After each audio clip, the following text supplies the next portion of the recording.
पासे वाक़े ॿुधाईंदा हलूं। ॿी अहम ख़बर आहे मीरपुर ख़ास में CIA पुलिस की कार्रवाई कई वई आहे। कार्रवाई में 4 किलो 895 ग्राम चर्स हथकरण जी दावा कई आहे। औरत समेत 2 जवाबदारनि खे पिण गिरफ़्तार कयो वियो आहे। हथायल मंशिया जी मालियत 38 लख रुपयनि खां वधीक ॿुधाई पई वञे। इहो चवणु आहे CIA पुलिस जो। अव्हांखे अपडेट कंदा हलूं। ब्रेकिंग न्यूज़ आहे मीरपुर ख़ास मां।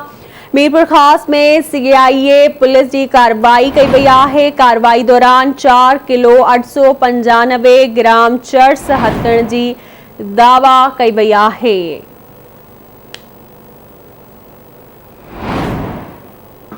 औरत समेत 2 जवाबदारनि खे गिरफ़्तार कयो वियो आहे। CIA पुलिस जो चवणु आहे त हथायल मंशिया जी मालियत 38 लख रुपयनि खां वधीक ॿुधाई पई वञे।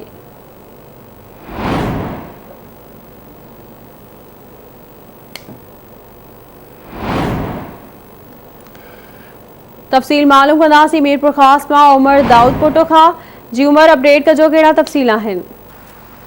हाय मीतो जी पुलिस आहे CI पुलिस जेको आहे वालकट टाउन आहे ऐं उते जेको आहे फ़ौकी एतरा ते जेको आहे उते जेको छापो हणी हिकु औरत ऐं हिकिड़े जेको मर्द आहे उनखे गिरफ़्तार कयो आहे ऐं उन जे कब्ज़े मां जेको आहे इंटरनेशनल ड्रग जेको आहे क्रैक कॉइन जेको आहे उहो बि ऐं उन जेकी मार्केट में जेकी उनजी मालियत 38 लख ॿुधाई वञे थी पई ऐं उन सां गॾु जेको आहे 4 किलो जेको आहे ऐं 400 ऐं कुझु ग्राम जेके हथ करण जी दावा कई आहे ऐं पुलिस जेको आहे इन केस जेको आहे दाख़िल बि करे छॾियो आहे ऐं इन हवाले सां जेको असां इंचार्ज जेको आहे CI इनायत ज़रदारी सां राब्तो कयो। हुन ॿुधायो त असां जेको SSP नयो मीरपुर आयो आहे ऐं उन जी हिदायत ते जेको आहे मुंशात जेके फ़रोश आहिनि उनजे ख़िलाफ़ मुहिम जेकी हलाए हिते जेकी औरतूं बि ऐं वॾे तादाद में जेकी आहिनि कारोबार करे रहियूं आहिनि ऐं जंहिंजे ख़िलाफ़ कार्रवाई कई वञे पई। जी